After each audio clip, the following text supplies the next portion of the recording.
3 দিন পরে বরণ করা হবে বাংলা নতুন বছর। এজন্য চলছে জোর প্রস্তুতি। তৈরি করা হচ্ছে পুতুল, পাখি, মুখোশ সহ নানা অনুষঙ্গ। বাংলা নববর্ষ বরণের সুদীর্ঘ ইতিহাস রয়েছে মঙ্গল শোভাযাত্রার সূতিকাগার সাংস্কৃতিক তীর্থপীঠ যশোরে। ঐতিহ্যের ধারাবাহিকতায় প্রতি বছরের ন্যায় বিভিন্ন সাংস্কৃতিক সংগঠন বাংলা বর্ষ বরণে নানা আয়োজন রাখে, আর সে লক্ষ্যেই চলছে সব প্রস্তুতি। বিশেষ করে উৎসবের প্রস্তুতিতে উদীচী, পুনশ্চ, বিবর্তন সহ বিভিন্ন সাংস্কৃতিক সংগঠনে চলছে গান, নাচ, নাটক ও গীতিনাট্যের মহড়া। সেই সাথে চলছে মঙ্গল শোভাযাত্রার জন্য নানা অনুষঙ্গ তৈরির কাজ।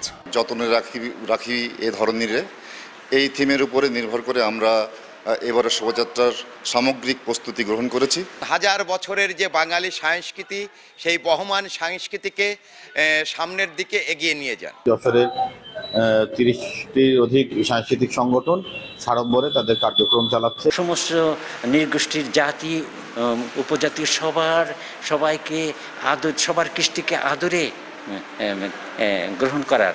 এবারের বৈশাখ উদযাপনকে নির্বিঘ্ন করতে সব ধরনের নিরাপত্তা ব্যবস্থা গ্রহণ করা হয়েছে বলে জানিয়েছেন জেলা প্রশাসক। আমাদের আইন শৃঙ্খলার সাথে যারা জড়িত আছেন তাদের পক্ষ থেকেও বিভিন্ন রকমের যে গোয়েন্দা তথ্য নেওয়ার দরকার সেগুলো তারা নিয়েছে। একটা সুন্দর পরিবেশে অত্যন্ত যেটা আমরা বলছি যে ইনক্লুসিভ ভাবে সকল ধর্মমতের মানুষ যেন এখানে সম্মিলিতভাবে অংশগ্রহণ করতে পারে, সেই ব্যাপারে আমরা আমাদের প্রস্তুতি রয়েছে। সাংস্কৃতিক অনুষ্ঠানের পাশাপাশি বর্ষবরণ উপলক্ষে যশোরের সাংস্কৃতিক সংগঠনগুলো তাদের কার্যালয় চত্বরে মিষ্টি মুখের আয়োজন রেখেছে।